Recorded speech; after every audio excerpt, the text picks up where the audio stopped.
What is up, sports geeks? It's your host, Josh, here back with another college hoops episode. First one of the 2025 calendar year, joined by Nick. As always, Nick, Happy New Year, and Happy New Year to everybody listening in. I know we've had two episodes in the last 2 days go out with NFL playoffs, NFL mock drafts. So if you want to check those out, make sure to go check those out. But this is the first college hoops podcast of the new year, Nick.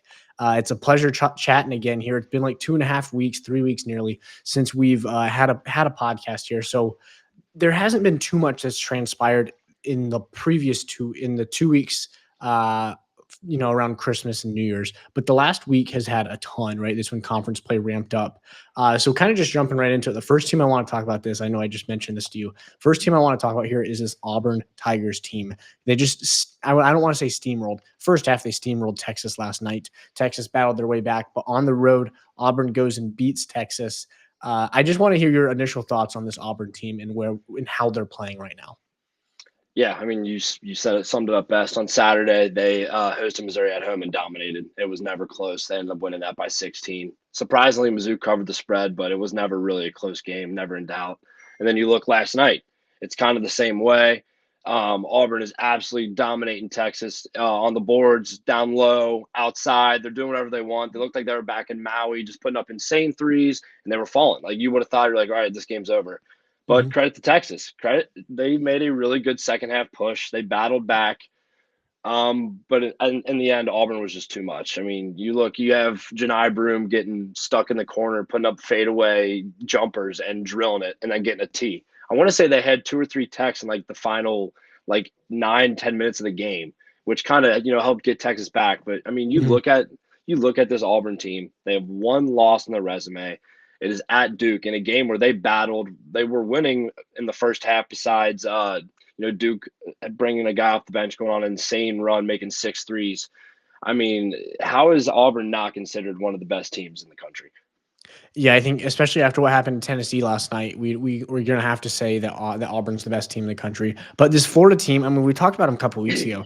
This team is not to be slept on just because they're in the recent years they haven't been a basketball powerhouse. This team is spectacular, right? And we just saw what they did, to Tennessee. There's a reason why Florida was favored in that game yesterday, and we saw it. As they go just absolutely steamroll the number one ranked team, one of the only, I believe, maybe the only undefeated team left in Tennessee. Yep. I mean, goes on the road and loses to Florida. The SEC is a gauntlet this year, and this is where it's going to be hard for an SEC team for the SEC to have 1 or 2 teams as 1 or 2 seeds, I think, because of how much they're going to beat each other up. Now, I will say they have enough talent. It's still possible, plenty possible, but you're not going to have anybody be a 2 or 3 loss team in the conference. The winner of this conference is going to have at least 4 or 5 losses. Yeah, no, I mean, it's definitely going to be the case. I mean, you look at the bottom of it. We just talked about Texas, who had to play Auburn last night. They're 0-2. They're 11-4. Like they're a good team. Like they battled with some of the better teams in the country. Like they're not a bad team. And you look down the list, and you got an Oklahoma team who's 0-1 in conference, 13-1, and Arkansas 0-1 in conference, 11-3. Those are 3 teams that are projected to make the tournament and be 5, 6, 7 seeds in this tournament when it hits March. So yeah, there's a very, very high chance you see a team like Auburn or a team like Alabama or Florida, even Kentucky, win this conference, and they could have 4 or 5 conference losses because that's just how deep this conference is. And we've seen it in the first week and a half of conference play. If you're the home team, you're most likely going to win unless you're like LSU or South Carolina. Yes. Yep. Well, and I mean, we were just talking about Auburn, right? Auburn's undefeated in the SEC right now. You're looking at like the rest of their schedule. I have it pulled up here. Like you have Tennessee still, you have Florida, you have Bama twice, you have Kentucky, you have Texas A&M. Everybody I just named is a top 10 team right now. What was that? Bama, A&M, Kentucky, Alabama twice, Tennessee. 10 we more. have 6 games 10 against more ranked top 10 opponents as well. Yeah. Yeah, 10 games against ranked opponents, 6 games against top 10 ranked opponents as of right now. Like it is a gauntlet. So you think 6 games against top 10 ranked teams, if you can go 3-3, that's great. Okay, now you have 3 losses. That's assuming you beat all of the other 4 teams that are ranked and that you don't drop any to anybody else, right? And playing on the road is so difficult. So yep. I think it's going to be a gauntlet, dude. Yeah, I mean, you look at it like we just talked about. They have 10 opponents that are ranked left on their schedule. But if you look at it, they got to go to Vanderbilt. I mean, that's a team that's 13-2 right now, or 13-1. Mhm. Not a horrible team, but you don't want to see them down at their place when they're starting to catch steam later in the year. And then they have Arkansas and Georgia. Arkansas has a great win against Michigan earlier this year, who beat the crap out of UCLA last night at their own place. And then a Georgia team who just at home dominated one of the best teams in Kentucky, who we both see going very far come March. So, like this conference is so insanely wide open and so deep that I really wouldn't be surprised. Like, there's a good chunk of 6 teams that I think could really win it outright. Yeah, absolutely. This gives me almost like vibes of like the like 2018 to 2020 like Big Ten, when there was like you had your powerhouses in Ohio State, Michigan State, Purdue, Michigan that were going to be competing, but then you have a team like Maryland, right? That's going to be in there Yeah. with Mello Trimble. Mello Trimble's Hmm. going off, and he's gonna get them in the they're going to be in the talk every year, right? In Yep. play for winning the Big Ten, and I just there's so many good teams at the top of this, and there's so many good teams at the bottom of this. So let's compare this to like the Big Ten here, because right now in the Big Ten, you look at like a team like Penn State. I feel good about the top end talent to go into Penn State and be able to at least compete and to not be scared by the like environment, right? This SEC environment is spectacular. And let's also Hmm. talk about the Big Ten West environment, because like what we just saw out of Michigan go, what they just did to UCLA, right? Yeah. I think that's kind of the thing that separates the Big Ten East from the Big Ten West, is that the good teams in the Big Ten East, if you're playing on the road there, it is brutal.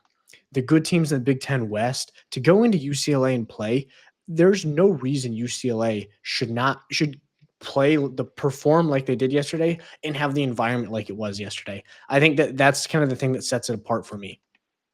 Yeah, I mean, you look at it, it's there. That is probably some of the problem with the Big Ten, is you do have a few of those. Like, wouldn't say high level, but higher level teams in the conference that they don't really bring anything at home. Like we've Mhm. seen it with Penn State the past 5 plus 10 years. Like, they don't have a home. They don't have a home, setting. Like nobody goes to their games. The same thing kind of happening with UCLA. They're not like a crazy like, oh, we love our basketball type of school, which they should be. But at the same time, it's like you go to an environment like, let's say we were talking about last week with Michigan State going to Ohio State. Like that was an insane environment. That game was just knock each other out. Who's going to stand up longer as we keep Mhm. throwing, knockout blows at each other. So it's like, if you really want to compete, you got to be able to take care of your home court. And I think that's what separates the SEC from any other conference in the country. Because, I mean, if you even look at the Big 12 doesn't have even nearly close to the same home court advantage as a conference like the SEC does. No, it just means more in the SEC, I think, is what you're going It for. does. And as much as I hate to say that, it really does. No, I'm with you. I mean, like you look at like the top end talent in the Big Ten and in the Big 12 is like that, right? You look at like when Kansas is playing, right? When Kansas is playing a big home game, people show out. And Yep. and when Rutgers is playing anybody, right? I don't know what it's Yeah. called anymore. It The used to be rack. called the Rack. I Yeah. think they changed the name. Like Jersey Mike's Jersey. Arena. Yeah. Jersey Yeah, Mike's. but which I mean is fitting for the New Jersey, Yeah. uh, the Rack is just unforgettable when you have uh what was it was Dylan Harper hitting or Ron Harper Jr. Yeah. I think it was Ron Harper. Yeah. Yep. Dylan Harper's his younger brother. Ron Harper Jr. hitting a half court buzzer beater against the number one ranked Purdue, and the place is Insane. going nuts. But Insane. no, I mean when you have there's teams that have the environment, right? But Yep. it's not conference wide. I think is what we're getting at here. So Yeah. the SEC, it is conference wide. It doesn't matter who you are playing. It is going to be difficult to play there, no matter the record, no matter what your rank is. And that I think that's impressive to me, and that's what makes the SEC so difficult. But done with the SEC here. Auburn Tigers is who we started talking about. They're a one-loss team, only loss coming to Duke. Duke has looked great. They're 3-0, I believe now, or maybe 4-0. Maybe 4-0, and they're undefeated in ACC play. I do know that. And they've looked just great. I think the development of Cooper Flagg has been at a pace that is unheard of for a freshman. He's Yep. playing right now like he's a sophomore. And I think that that's the problem for the rest of the country, is that we always talk about when you're playing as an inexperienced player in the tournament, it's troublesome. But Cooper Flag is not playing like an inexperienced player, and it's the beginning of January. Yeah, I mean, we're starting to see it now. He's starting to come into full force. I mean, now let's take for granted they aren't really playing they haven't played anybody really tough. I mean, Mhm. they did, and when they did play anybody tough, Cooper struggled. But I mean, it was also in his third, sixth, seventh game. Like that's a whole different story. We're now 15 games into the season. He's starting to find it. I think he has 6 or 7 24+ point games now. He had one of the dirtier dunks I've seen in quite some time last night over Pitt's center. And I mean, I think in all honesty, there's a really, really high chance that Duke could possibly go undefeated in this conference. I Yes. Yeah. mean, you look at it, there's nobody that really challenges them besides North Carolina, and maybe they lose at Carolina, maybe. But I mean, if you look at it, like Clemson, they're 4-1 in conference, but Louisville just easily beat them at home. Um, Duke already played at Louisville, beat them by 10. Duke just beat the crap out of Pitt, and then you go Wake Forest, North Carolina, SMU. After that, nobody in conference has a winning record. So like this is probably the most depleted I've seen a Power 4 or 5 conference like in my life. When besides the Big East, because I don't really count the Big East as an actual Power 4 because they don't have football, but like in the Power 4, if we were talking about like with football for basketball, Mhm. this conference is, I mean, you got 3, 4 teams, if that. Well, I think even the Big East is significantly better than the ACC this year. I mean, you have UConn, you have Marquette, you have Creighton that can beat anybody, right? There, I mean, they haven't quite Yep. figured it out yet, but like in the ACC, I don't see another team outside of Duke that I could say I can see them going into a top 10 team on the road and beating them. I don't think there's really anybody here that sticks out to me the way they're playing right now, at least. And I look at Yeah. Duke's schedule and I'm looking at away games because I think playing against the team as talented as Duke at Cameron Indoor is going to be beyond difficult for any of these teams. I'm looking at these away games, Boston College, Wake Forest. I trust Duke a lot in both of those games. Yeah. Syracuse, Clemson, trust them a lot in both of those games. Mhm. At Virginia, I mean, maybe it's a primetime game. Maybe that's one that you is maybe Virginia's turned it around by then. I doubt it.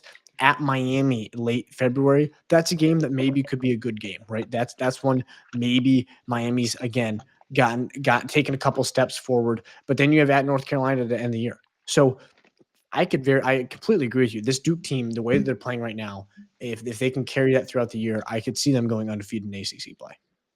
Yeah, I mean, you look at like you just brought up. I mean, their hardest game left on their schedule is at home against Illinois.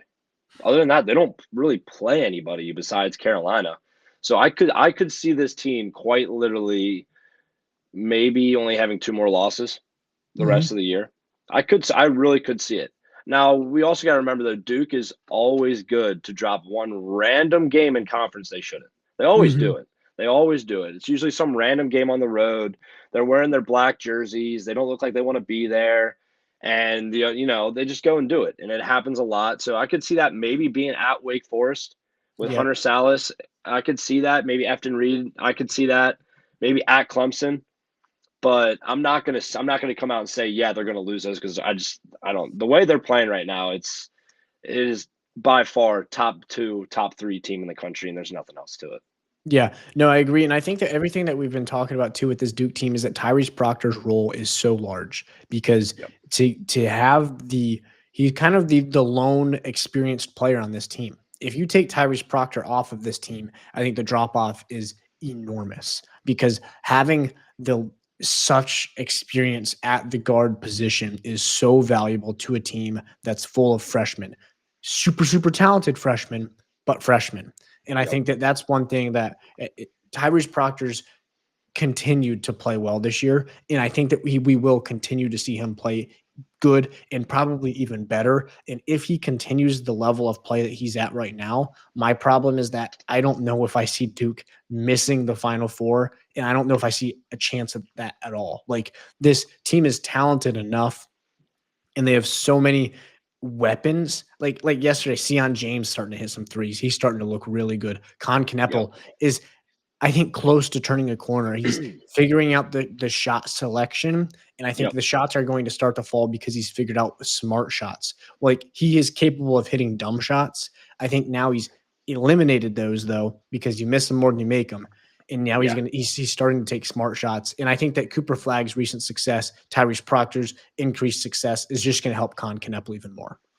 Yeah, I mean, I think it's a complete 180 from when we talked after the Duke Kansas game earlier in the year when we were like, Mhm. Khan looks lost out there. He's taking these really dumb shots, and half the time he's taking a dumb shot, he just doesn't look to score. Like, he's coming off of a ball screen and he's just looking to pass right away.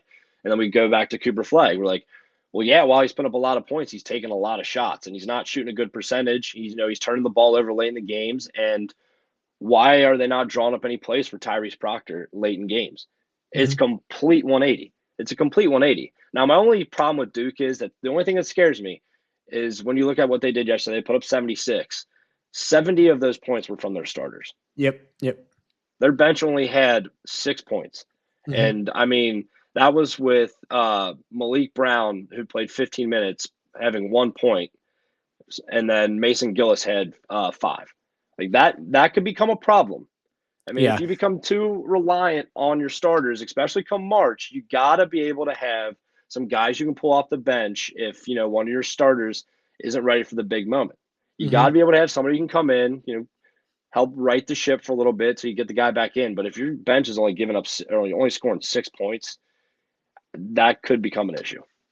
Yeah, no, I'm with you there, and I mean, Sion James is he's a senior as well. So you have Sion James and Tyrese Proctor as your two experienced players here, but then you have 3 freshmen, and Yeah. you're reliant on 3 freshmen and 2 seniors here. And if for some reason Tyrese Proctor or Sion James is in foul trouble, right, or they roll their ankle in the beginning of the game, what are you gonna do? And So you I can't think bring that. in Caleb Foster because I mean Caleb Foster.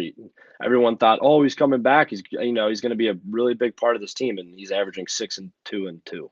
Mhm. Like, Yeah. I think that this team is that's their only flaw right now that I've seen is that their inability to produce off the bench. And if you're reliant on 3 freshmen and 2 seniors, if the 3 freshmen have 1 game, right? Say not all 3, right? We'll say that Cooper Flag and in their center, I will not be able to pronounce his name correctly. it's is it Khan Malawach? I believe Yeah, that's how it's said. Common Malawach. Yeah, That wasn't as difficult as it sounded. Common Malawach. Say Common Malawach gets in foul trouble and Cooper Flag can't hit anything, right? And he's struggling. That's where you could get really difficult. And I look at other teams, right? Like you look at like a Kentucky, right? Okay, Kobe Brea's shots aren't going in. Lamont Butler can't get to the rim. There's other ways that they can score, right? Andrew Carr yeah, can get something in the post, right? Otega Owea can go get something. And I trust that the plethora of scoring options that they have, this Duke team, the only flaw is that lack of a bench scorer, somebody who could come in off the bench and really impact that game. So, but I think that's enough about Duke here. Um, let's go ahead and shift to the Big 12 and talk about the Bearcats a little bit. We won't talk about them for too long because I don't think either yeah. one of us wants to talk about them for too long. No. But this Bearcats team, they look rough right now. Yeah, I don't know. It's interesting, but I mean, I'm gonna be honest with you, I didn't see it coming. Mm-mm. I really wish they just were never ranked in the AP poll. I think a lot of Bearcats fans are feeling that same way now. They kind of got overhyped for a team that brought back almost everybody that played in the NIT. But the real issue with it all is the fact they don't know how to score anymore. Mm-hmm. They've played 6 teams in the top 100, and they haven't put up over 70 once. That's a problem. That's a problem. And as a UC fan, it was so sad last night. I didn't watch the second half. It was that sad. Like, they don't run an offense. Their offense is just a high pick and roll with a big man who has 2 left feet and can't dribble. Like, he can't play with his back to the basket. I mean, their best shooter in Simas Lukosius, he was averaging 18 points per game all through non-con, was shooting at a really good clip from deep at like 45, 46%. Now his total for points per game has dropped to 13. I don't think he's gotten over 10 in the past 3 or 4 games. It's a disaster. It's a disaster. You saw that you were thinking, well, they brought in Dylan Mitchell. He was going to take the next step. He's doing just fine. He's averaging 11 Mhm. and 7. He's giving you all he's got. He just can't shoot from outside, but that's not what we need him for. And then you got Jizzle James, who's supposed to be the guy. We retained him from going with Cal. Cal was going to give him a big old money bag, and he was just going to go play for him down there. And he's struggling too. So, I mean, I don't know. I think they have to sadly play Kansas on Saturday, and they might lose by 25, 30. But somebody's got to take accountability, and I just don't like that how Wes Miller in every post-game press conference just goes on to say that he's mad. Like, it's not taking accountability. And, like, we talked about UCLA earlier. I know I'm rambling a little bit, but I have to. I'm just like, Oh yeah. Oh yeah. Get it it out. just Get it makes me out. mad. But like last night, Mick Cronin, like they were up 3 late in the second half of that game, and they ended up losing by 19. In the post game press conference, he goes off and says, like, this is a new and different age of college basketball. He's like, I'm the only one bringing intensity at practice. He's like, I'm trying to coach a bunch of delusional basketball players that think they're better than they are, and they don't have to work for it. I mean, he couldn't have summed it up any better, and that's what I see with this UC team. I think a lot of them think they are better than they really are, and they're staring it in the face. And that's why they're 10-4, 0-3 in conference, getting ready to possibly start. Well, not possibly, getting ready to start 0-4 in conference and have to claw yourself out of a hole.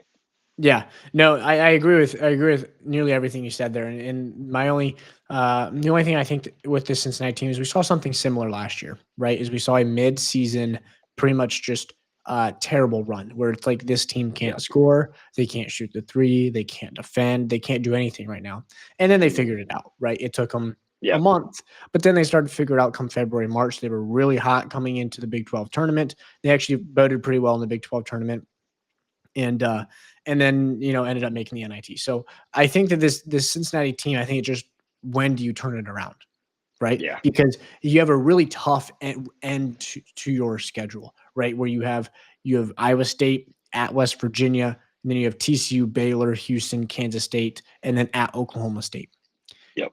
That's a tough stretch to end the season. So can you figure it out maybe 4 or 5 games before that and start to build some momentum and build some resume wins before you have to play at Iowa State and get a win there or at West Yep. Virginia and get a win there. So I think that's my big thing with the Bearcats here. But this Kansas team, I mean, they're playing at home here against Kansas. Kansas loses to West Virginia, right? So that's not a great loss. And then they bounce back against UCF, beat them by 50. This Kansas Yeah. team is just interesting Yeah. to me.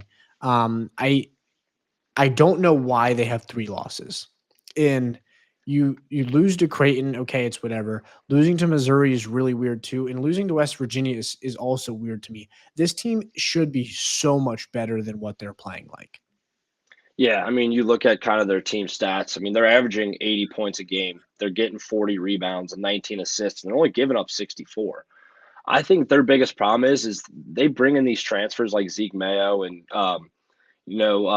is it It's Griffin, right? Or not Yeah, Griffin? yeah, Oh yeah, Griffin, Rylan Griffin yeah, from Rylan Bama, and Griffin. then Store from Wisconsin. These are all guys you paid a lot of money to get to come here, and they do it every year. And I think it's starting to show is like they're not as consistent of scorers, and like go out and I'm going to beat you 1-on-1 and get a bucket like you would think. And I think this is kind of starting to bring them back into last year where they were relying a lot on Hunter Dickinson. Like in the Mhm. UCF game, by halftime, he had 22 points and like 10 boards.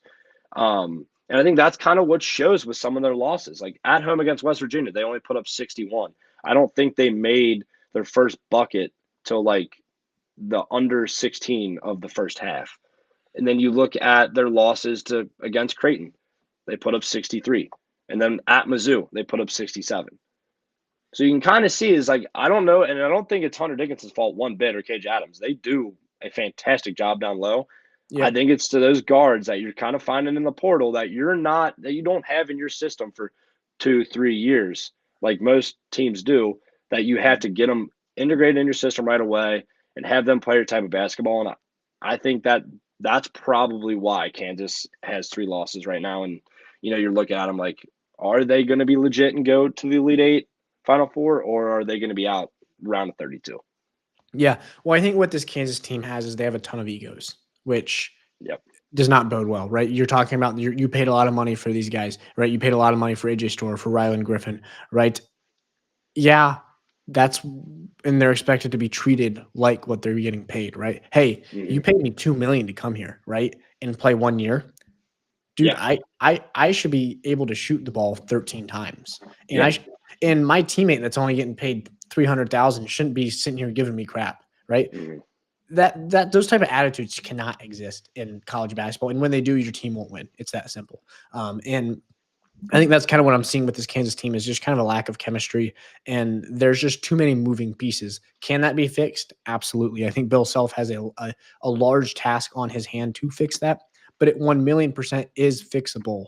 So I think that it will be interesting to see when Kansas turns the corner, because I do think they will at some point, but when they do will be interesting. But final team here I want to talk about here as we wrap this up is this UCLA team, because we talked about them probably around a month ago now, and we said that we basically don't think that we think they're a little bit fraudulent.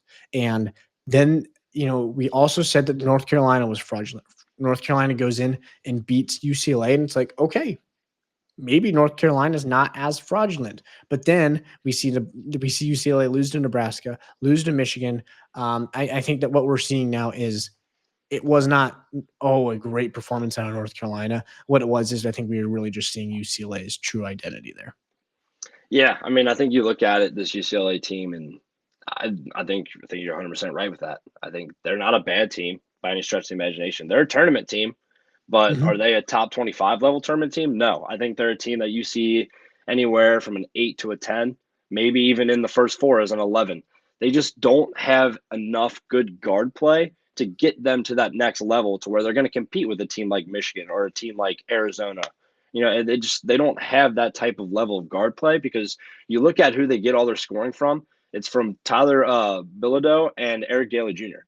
I mean, in the Mhm. game last night, Bilodeau had 17 and then Daly had 13. Other than that, you're not getting any scoring from your guards. Your two starting guards had 5 and 3. Yeah. That's not going to be enough. And No. I think the biggest thing with that is the fact that they just aren't a very athletic team. They try to break you down with their slow pace of play and their defense. And when you're playing these high caliber teams, and like these teams that love to get out and run, you're going to see a team like Mick Cronin struggle like that. Because Mhm. I mean, they score 75, which is pretty good for a Mick Cronin team. But when you're playing in the Big Ten, you gotta touch 80 most nights if you think that you're going to legitimately go out and win a game against a top 25, top 15 team. Yeah. Well, and the thing to me is averaging 75 at this point in the season does not mean you're really averaging 75 in Yep. big games, right? I mean, if we look back at like what they're putting up here, they put up 75 against Michigan at home. You play at Nebraska, you put up 58, right? You play North Carolina's atrocious defense and you hit 74, right? Like Yep. the North Carolina's given up 80 to like you and I. So Yeah. there this offense is not high powered, and when you get up against teams that are able to get out and run at all, your offense has to be able to keep up, right? Your defense can slow them down, but in the off chance that they have a good shooting day, you have to be able to still win the game. And the way that UCLA plays, they can't. So I mean, I would agree with you. I think this is a team that was picked second in the Big Ten for a lot of the offseason rankings. You and I both, I have text receipts of this. Neither one of us agreed with this. I think they're bringing in a Yeah. lot of transfers. We don't know how they're going to play together. Yes, defensive style team under Mick Cronin, but can you really score? And that's what we've seen here. So it'll be interesting to see how this UCLA team does as they continue into this Big Ten play. Like you're playing at Maryland, at Rutgers, your next two games. Neither one of those. I mean, Maryland team is not bad, and they're coming off of a pretty rough loss here. So I think that this two rough losses. I mean, the at Oregon losses. I wouldn't call that a bad loss, but at Washington, I would say it was a bad loss. So Yeah.